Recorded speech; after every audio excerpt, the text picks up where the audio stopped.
The day after retirement, it's not that you don't need an income, it's that you don't have a paycheck. How do you take your assets and recreate the paycheck for you to pay your bills, cover your expenses, and live the life that you envision in retirement? We'll talk today with Chris McIntire about 6 retirement drawdown strategies that you need to consider for a more confident lifestyle and protection into and throughout retirement. Chris McIntire is Northwestern Ohio's resource for that common sense approach to planning. He is president and founder of McIntire Retirement Services. And Chris, we always appreciate your time, the guidance and insight that you provide on sound strategies for a more confident retirement here on Your Game Plan for Retirement.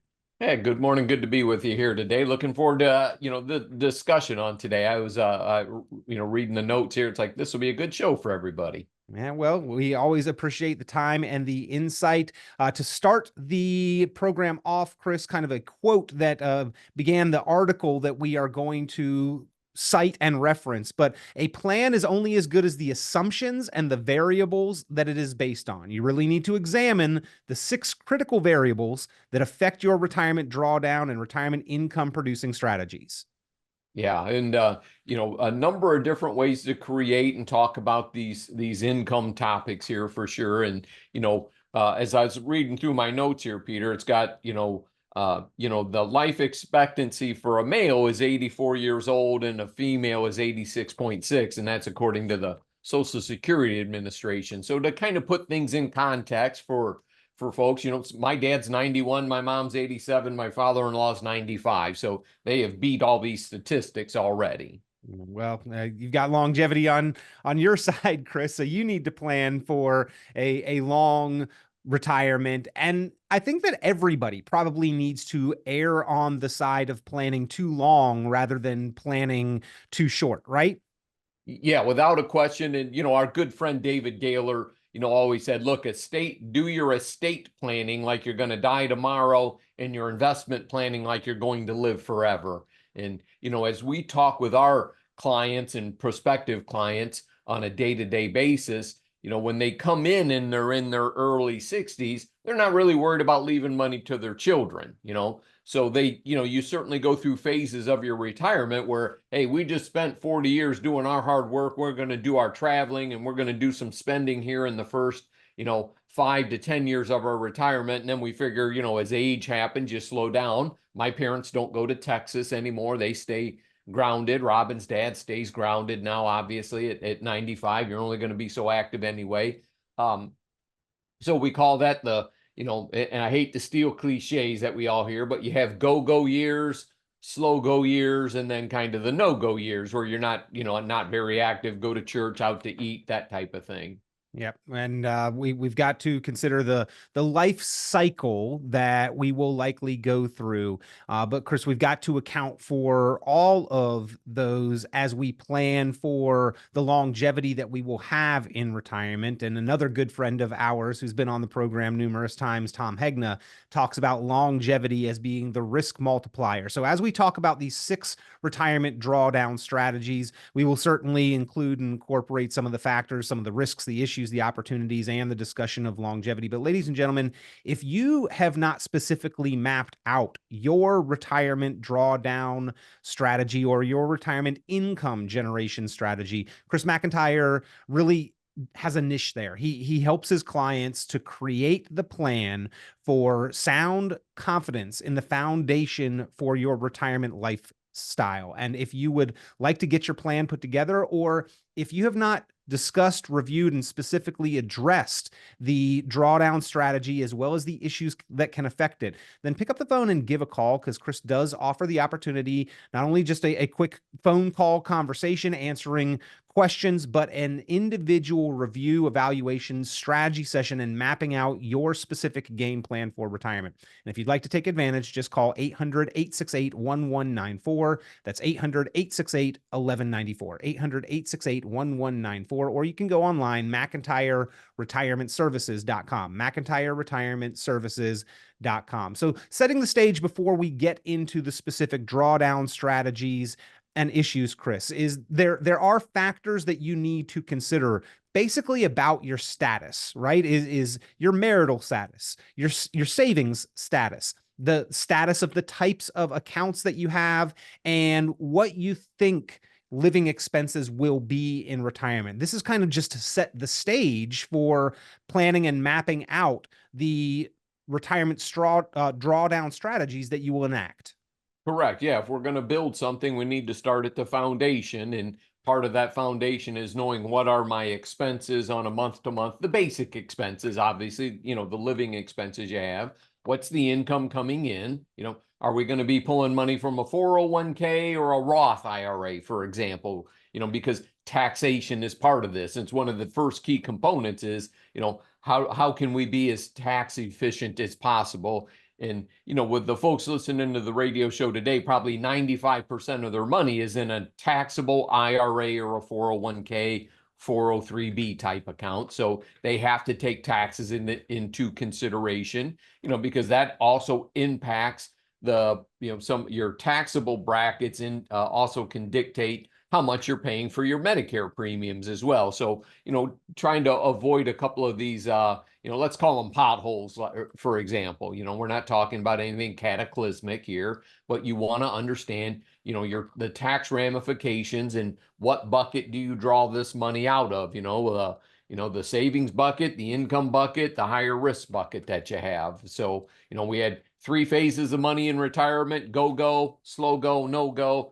We got 3 buckets that we talk about for investments, save, moderate for your income, and then higher risk to keep pace with inflation for years down the road. So you'll hear this common theme, on the 3s there, if you will. And we'll talk more about projecting out what those expenses look like into retirement, the assumptions that you need to make, because again, the plan is only as good as the assumptions that it relies on. You've got to carefully examine those assumptions. But again, Chris, laying the foundation, and even before the foundation, what kind of ground are you building the foundation on? Does it perk? Is it sand? Is it granite? We've got to set that foundation in place to understand how to build the structure on top of it. And so your marital status is going to certainly play into how you're planning for retirement, the savings that you do have, the kind of accounts, and then what you think living expenses will be in retirement. Chris, the day before retirement, the day after retirement, and then looking out 3 to 5 years down the road, how do we begin to even fathom or imagine what those changes in expenses are going to look like, and have that kind of foundation for then how to build these strategies? What are some of the exercises that people should go through to really examine the expenses? Because I have to imagine that folks that would listen to this program, clients of McIntire Retirement Services, generally are those that have maybe had a more comfortable kind of income during their working career. They're lucky, they're hardworking, they're blessed, whatever you want to call it, to not have to pinch every penny or stretch every dollar or clip every coupon they can find. So how do we maybe make that transition to a time where now we've got a finite amount of money and we are concerned with making it last? Yeah, without a doubt there, Peter. And that's a, good summary there. Well done. Is, how do you, dictate what inflation is going to be down the road, because you don't know what the rate of inflation is going to be. For a very long time, we didn't deal with a whole lot of inflation. We were almost in a deflationary cycle there for a while, from the housing crisis in 2008 is what I'm referencing, and interest rates were very low. It was cheap to get money and whatnot. People didn't really worry about paying their houses off because the interest rate was so low. Okay. Now we're in an entirely different environment there where, I just got fuel in our pickup truck. It's a diesel one, and it was $4 a gallon. I have a boat. It's $5.50 a gallon for gas at a lot of places, because you use different fuel for boats. And again, there's only so many marinas, so they got you. But the price of food is ridiculous. My wife and I go out to eat dinner. If we don't have a cocktail, it's, and I don't have one anyway, but if she has one, it's $100 for 2 pieces of salmon and a salad. It's ridiculous. So, I would say, over the course of that 10 years, you have to figure on how you're going to get your income to double, basically, or at least go up by 75% so that you can maintain the cost of living, because inflation is the equivalent of a stealth tax.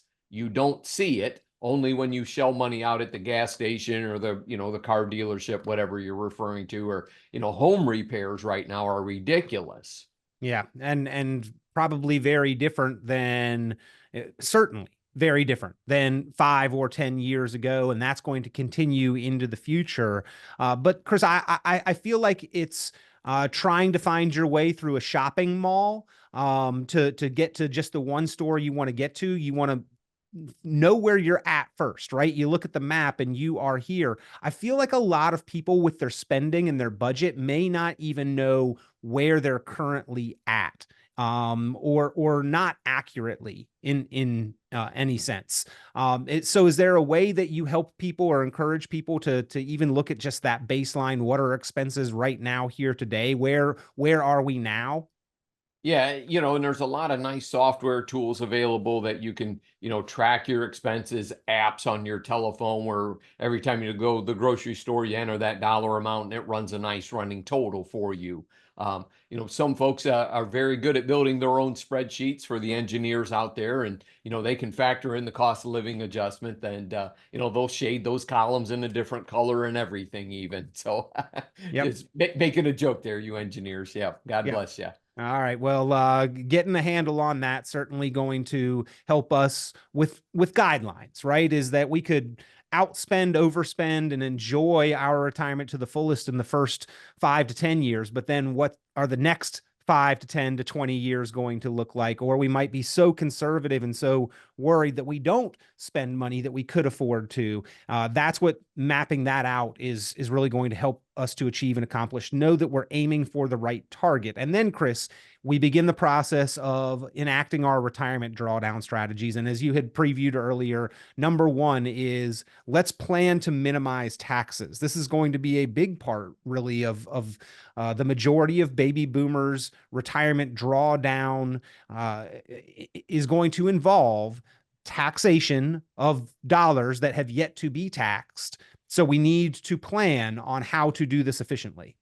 Yes, we certainly do. And, we are very active in many of our clients' tax returns. And, sometimes we even pay to have their tax returns done as part of our investment program so that we know, what they're pulling out, what the tax rate on that's going to be, how much money they have left that they can pull out to remain in the same tax bracket. We've talked about the 12% tax bracket many times here on the show, and we would want people to max that 12% tax bracket out in general, because the next bracket's 22%, so why not pull money out of an IRA account at 12 versus 22%, and you can reposition that into something else if you didn't need the dollars and whatnot. So today's interest rate environment has made other alternatives very interesting.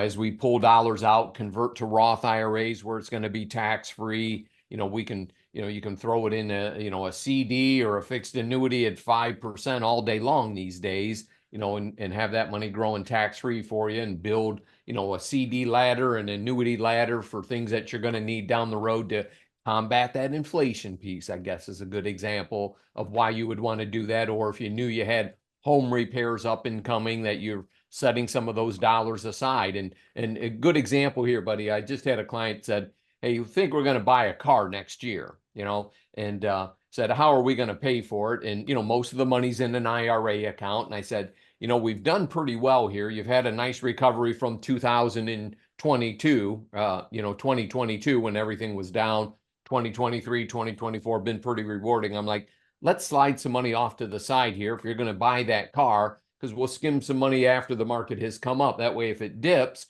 by the time you want to buy that car, we've already set aside and made a budget for those dollars. So, that might not be watching it every single month, but that's, again, another strategy as to looking at the performance of the portfolio also when you spend some additional dollars. Like if you want to go to, if you bought NVIDIA stock, for example, this year, and you want to go to Europe, where are you going to get the money? Well, NVIDIA may have paid for that already. Yep. Yep. There are certainly some high risers in the market, but not across the board, Chris. And most cases, we want that well diversified portfolio. So there's some balance there with some that are seeing astronomical gains and then some that may not have seen such, but are chugging along at a steady as we go rate. And that's part of the withdrawal strategy, is figuring all of that out, where to pull from at what time, right?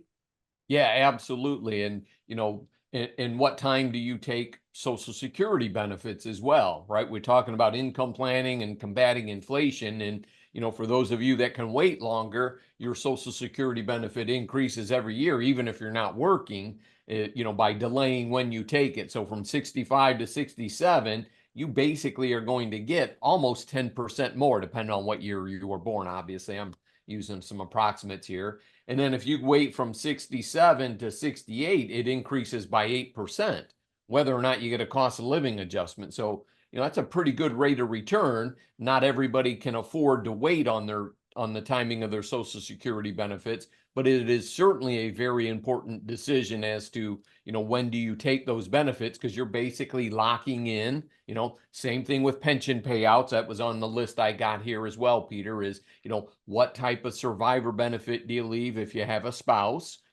and even if you aren't married, if you're, widowed, divorced, or never been married, when you have a pension payout, do you just take the single life and not risk getting hit by a bus next week? Or do you take a life payment that's guaranteed for 10 years or even 20 years? So if you died in year number 5, those payments would continue for another 5 years in that example. Yep. Well, we've got to understand the implications: claim early, claim at full retirement age, claim late. Chris, I know that you spend a lot of time with clients in that education process before making the decision. What is a lifelong permanent decision, as you indicate, repercussions even after our own lifetime with Social Security, but the decision on when and how to time our benefits can make the difference in several hundreds of thousands of dollars over the course of our lifetime. There's kind of two schools of thought. The debate rages: claim it as soon as you can, wait all the way until 70. But it can make a significant difference over average life expectancy, even especially for a married couple.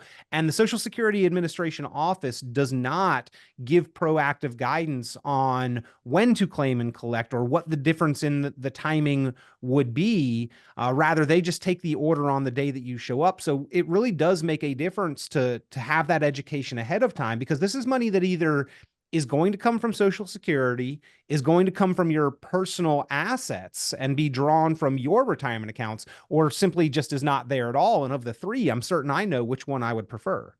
Yeah, absolutely. And, we work with so many individualized cases, it's hard to give blanket advice here. But I just met with a nice couple, and, he's getting ready to retire and his wife is younger. So she's still going to continue to work, and in his situation, he'll probably take it at 60, or I'm sorry, he will not take it at 62 because his wife is still working. So he can delay up until like 65. And then most likely his wife will be 62 when he's 65. He'll take benefits, go on to Medicare, and she will most likely take her benefits at that time at 62 as well, to lessen the amount of money they have to pull out of their portfolio. And that's a pretty common situation, right? Both spouses aren't always the same age, so we run into a lot of different scenarios where helping people understand the timing of the benefits, and again, more importantly, the survivor benefits should someone pass away, ahead of time, ahead of that life expectancy factor, we could say, right? If somebody died at age 70 versus 82, that certainly wasn't planned into the process there, you would say, Peter. Right. You can you can wait and delay those benefits to maximize them, but you've got to promise to make it to at least a certain age, and we don't know when that time is going to be. So just certainly look at and evaluate all of the options, map that out, integrate it as part of your retirement drawdown strategy on your personal assets, ladies and gentlemen. And again, the time just to look at Social Security, well worth the investment, when 30 minutes to an hour of crunching numbers and looking at scenarios can make the difference in several hundreds of thousands of dollars over the course of retirement. Take the time to do that. Give Chris McIntire Retirement Services a call at 800-868-1194. That's 800-868-1194. Chris, the next on the list here doesn't apply to everyone, although in our area here in Northwestern Ohio, maybe lucky enough to have more that this does apply to than in other areas of the country, because there are still some companies and workers at certain companies that are entitled to pensions. So certainly if you are, this is a big one. You need to choose the right pension payout option carefully. Yeah, without a doubt. And many of those pensions, once you choose the benefit, is it stays fixed. Not everybody's got a cost of living adjustment. You might find that in some of the governmental entities. Teachers sometimes get a cost of living adjustment because in Ohio, many of them do not get Social Security benefits. So they get a cost of living adjustment on their pension.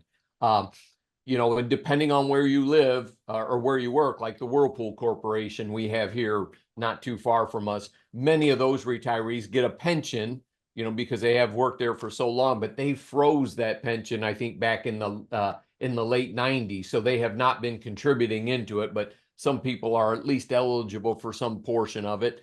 And then the new hires are not eligible for it at all. So, the responsibility for saving more of your retirement income is certainly on the shoulders of the employee versus the employer. And you never know, the pendulum swings back and forth, and as they look for more and more skilled workers, but you'll see better pensions in utility companies, kind of these quasi-government entities than you're going to see in the private sector by any means. So selecting that right benefit that gets you the maximum, okay? Because if you're married and you take 100% survivor income for your spouse, that gets you the least amount of money. If you said, okay, well, if I pass away, my wife's not going to need 100% of what I was getting. She might be able to live off of 50% of what we were spending. So you get a higher pension benefit. If you pass away, she would only get 50%. Those are examples. So, and I would say, be very careful with that, guys, because your wives are looking at that very carefully, right? One's an act of love, one's an act of kindness. Yeah. Well, consider carefully the implications. Certainly, absolutely. Within a married couple, both individuals are impacted by this decision for life and even after. So, consider that carefully. Chris, next, and this is a big one. I think right now a lot of people are grappling with this concept, but balance guaranteed income and long-term growth. This goes back to that bucket strategy concept idea that we've talked about very often. We need both, but how much in each? We need to strike a proper balance between guaranteed income and then long-term growth. Yeah, we sure do. And, right here at the desk is, a book written by Dave Gaylor there called Income Allocation. And it talks about, structuring some contractual guaranteed income to free up investment money in your portfolio. So the example would be is, in today's interest rate environment, we have some annuities that give incredible payouts right now. And what I mean by that is the average listener here has probably heard of the 4% rule, where I can draw out 4% of my investment portfolio. So on $1 million, I can draw out $40,000 a year, adjust for inflation over my lifetime, and I should be okay, right? There's no contractual guarantee on the investment side. Okay. Well, if you can get an annuity that's got a 7% payout, okay, well, what do you need? $600,000 to get $42,000 a year, not $1 million. So you just freed up $400,000 that you don't need to create that income on. So, yeah.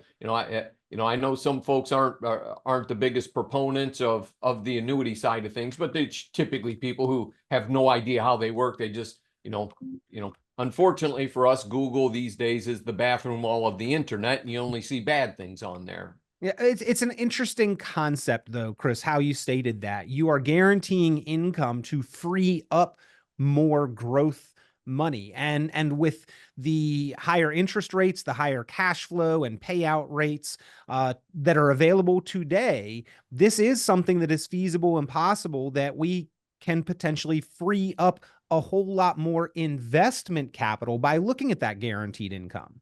Yeah, and it's, when I talk to people about this concept, Peter, it's like all of a sudden it's like a light bulb goes off. They're like, I get it. Yep, I get it. I'm carving off a piece of my nest egg. I'm getting more income out of that than I would in a 4% 4% rule investment portfolio. And again, $1 million at 4% is $40,000 of income. If you can get an annuity with a 7% payout, you need 600,000 and you're getting 42,000. And you may be able to protect that money from market risk, right? Where in an investment portfolio in 2022, stocks and bonds both down 15 to 25%. So your $1 million became 800,000, and now you got to pull out, not 4%, you got to pull out 5%, So, I mean, why wouldn't you want to have some contractual guarantees, remove that money from stock market risk, free up money for maybe even longer term growth? Yeah. It makes perfect sense when you do it all day, every day. And, you have to have the ability to explain that. And, I guess that's what, if we have a niche in the marketplace, it's like, look, let's look at everything objectively, and nothing is perfect out there. Let's not just go at it with a blanket bias because it doesn't, fit our fee only business model where, all right, we're not going to do anything that has contractual guarantees to alleviate the number one concern of today's retirees. And with that being said, I'll take a step off my soapbox here.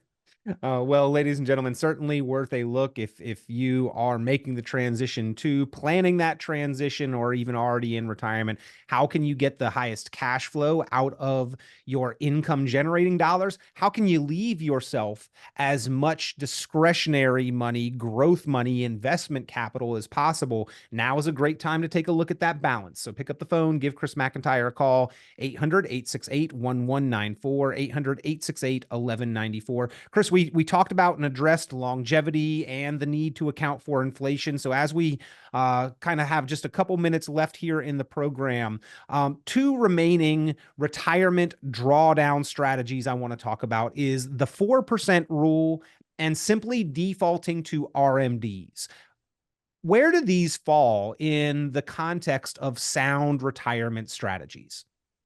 Yeah, so required minimum distributions now begin at age 73, and that is, just the mandate by the Internal Revenue Service that if you're not taking money out of your IRA account, that you have to, okay? And that's all that means. And it doesn't mean many people listening to the show today are taking money out of their retirement accounts because they need it to live off of. So the RMD doesn't mean much to them. And what was the other part of the question The there, Peter? 4% rule. Is Yep. that a sound retirement drawdown strategy now? Well, if we want to, I'll talk both sides of it here just to prove my objectiveness is, well, I can walk across the street right now and put money in a bank CD and probably get 5% for 1 year, and so, all right, so that's better than the 4% rule in an investment portfolio. The problem is, where's that CD rate going to be a year from now if they're talking about cutting interest rates? Okay, is it going to be 3% a year from now when it renews, or 3.5%?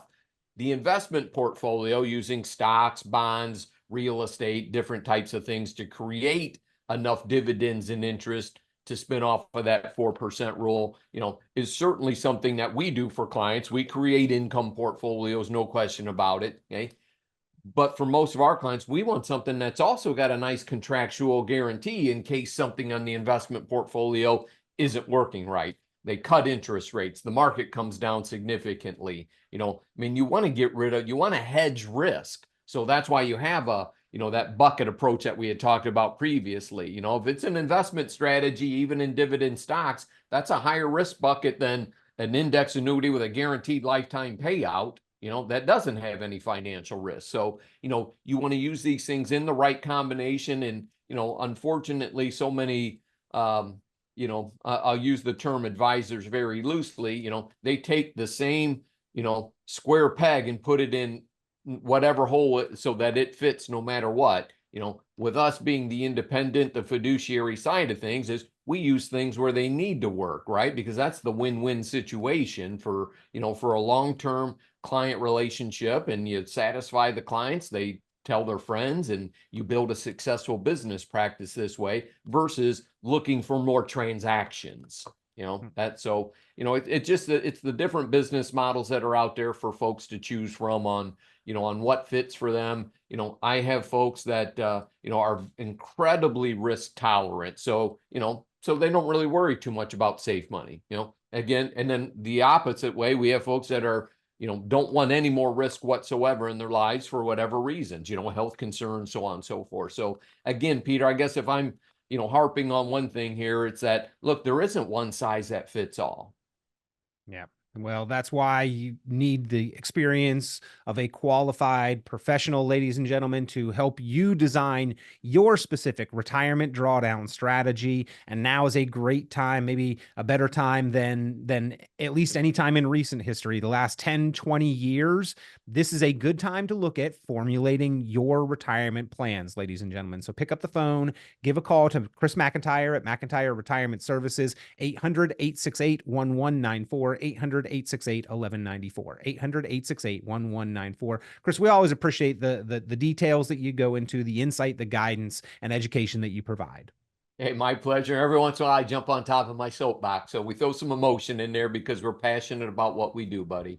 Well, we always appreciate that passion and the work that you do for so many to have that more stable, confident financial future into and throughout retirement, throughout the Northwestern Ohio area. And ladies and gentlemen, so many have taken advantage, so many more need to get that sound game plan for retirement in place. Give Chris McIntire a call, 800-868-1194. That's 800-868-1194.